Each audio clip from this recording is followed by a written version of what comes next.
at their escalation ladder. So the first thing the United States does, of course, is something called decapitation.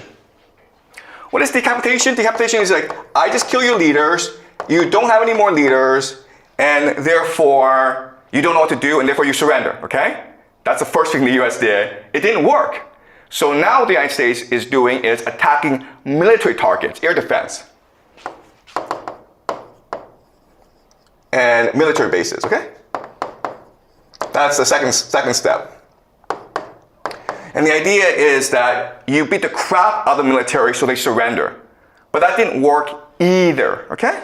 So then what you do next, of course, is economic embargo, where you basically prevent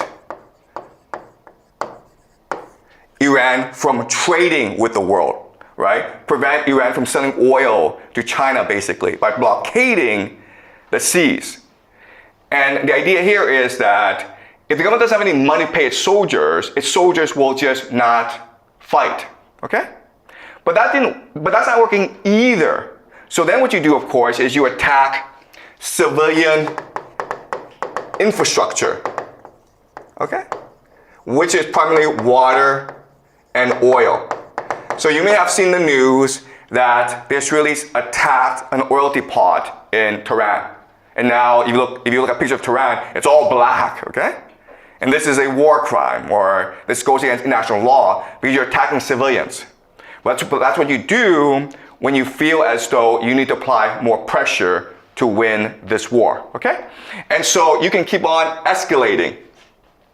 And then what you do is that now that you've attacked the civilians and they still refuse to surrender, what you do now is you use secret weapons. Secret weapons might be advanced missiles that no one's ever seen before, okay? And the point of these secret weapons is to scare the crap out of people and say, you see how dominant we are, okay? If that doesn't work, then what you do next is use biological and chemical weapons, okay? Biochemical weapons. Doesn't work either? Then, guys, nuclear weapons. All right? So what's really important for us to understand is that you must follow this escalation ladder if you are to use nuclear weapons. And the reality is that, first of all, we have not seen secret weapons. We have not seen biochemical weapons, and therefore nuclear weapons comes later, okay? Unless I see biochemical weapons being used, I refuse to believe that nuclear weapons is on the table, okay? All right, so I think we are here, which is the beginning of attacks on civilian infrastructure. But already we're seeing arguments in the American political system against the use of weapons against civilians, okay? The reason why is that if you do this, okay, if you destroy civilian infrastructure, you unite the people behind the government. Because the idea is that you use airstrikes to split apart the government and the people. And you want the people to overthrow the government for you, okay? That's the idea here. So we are at this stage, meaning that we have a long way to go before we hit nuclear weapons, okay? All right, so now let's look at the Iranian escalation ladder. So what's happening is that in the beginning, Iran does two major things, okay? The first is attack military targets, okay? And what they're basically targeting are US radar systems and air defenses. Because once these two things go, then Iran can attack whatever it wants, okay? It's also close to Strait of Hormuz.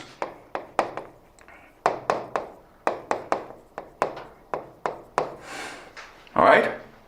And by closing the Strait of Hormuz, you put pressure on the economies of the GCC, as well as East Asia. The hope is that by blockading the economies, the GCC, UAE, Saudi Arabia, Bahrain, Qatar, Kuwait will put pressure on Donald Trump to end this war as quickly as possible. Also, East Asia receives most of its oil from the GCC, from the Strait of Hormuz, right? So China gets about 40% of its oil. Japan gets 75%. That's a lot of oil.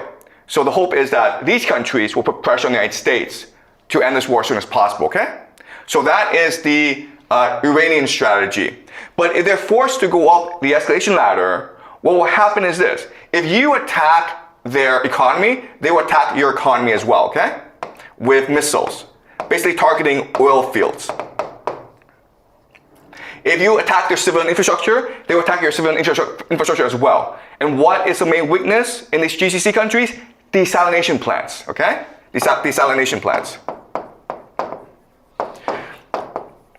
And that's it, okay? That's the extent of the Iranian escalation ladder. Because it doesn't have nuclear weapons. It doesn't have biochemical weapons. Okay? It doesn't have intercontinental missiles that it can target the United States with. So as you can see, the US and Israel have escalation dominance because it can go way up higher in the escalation ladder than Iran. But that's the wrong way to understand this, okay? Because if you look at their strategies, Iran has much more flexibility, much more calibration than the United States, okay? When the United States attacks you, it's pretty blunt. But look, if I close off the Strait of Hormuz, I can be strategic in how I close the Strait of Hormuz. For example, if you're a Chinese ship, I'll let you pass. For example, if you are a GCC nation and you want to bribe me, if you want to pay me a tax, I'll let you pass as well. If you're a GCC nation and you're like, you know what, forget the United States, I want to be a friend of Iran, I'll let you pass as well. You understand? So by closing on the Strait of Hormuz, it creates a calibration strategy. It allows Iran to selectively and strategically apply pressure to the friends of the United States so that they become the friends of Iran, okay? Same thing with these drone strikes against oil fields and military targets, right? If you attack me, I attack you with drones. But if you don't attack me, then I don't attack you, okay? So in other words, okay, this is a really important idea. The US and Iran have different military decision trees. Okay? All right? So let me explain how.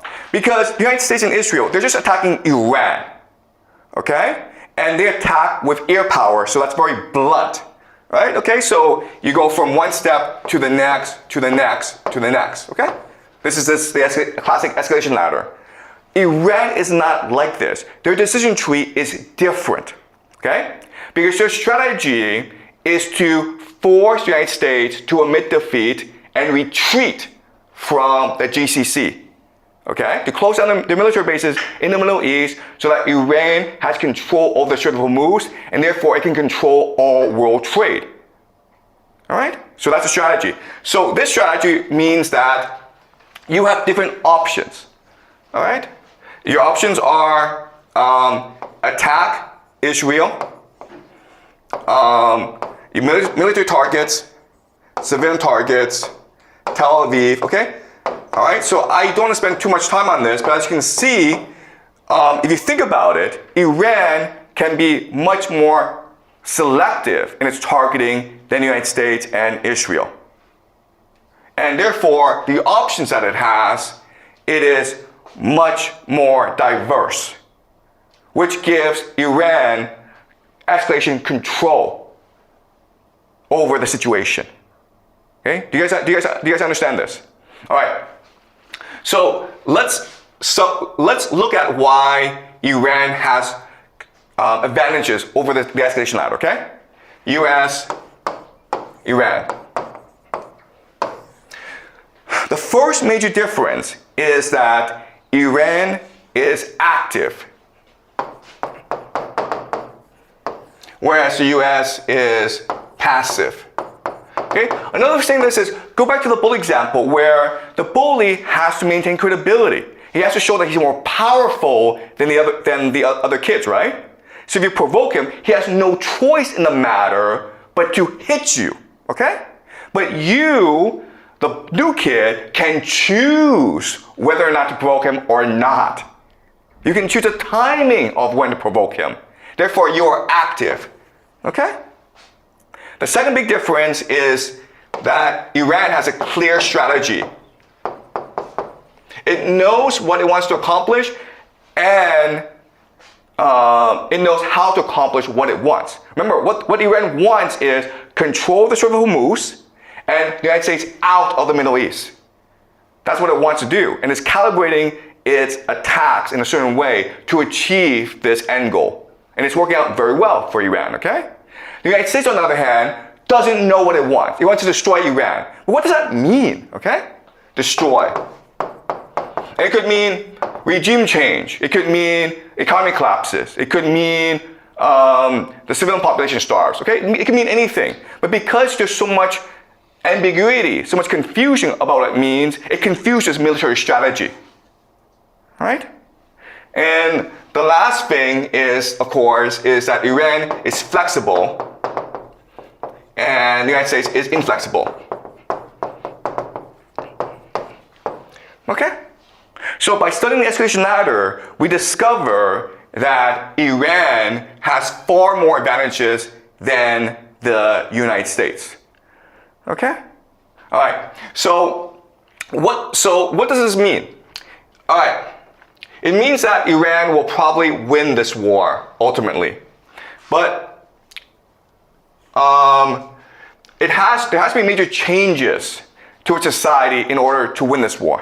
All right? So remember, to win a fight, you have to have three things: focus, clarity, and resolve.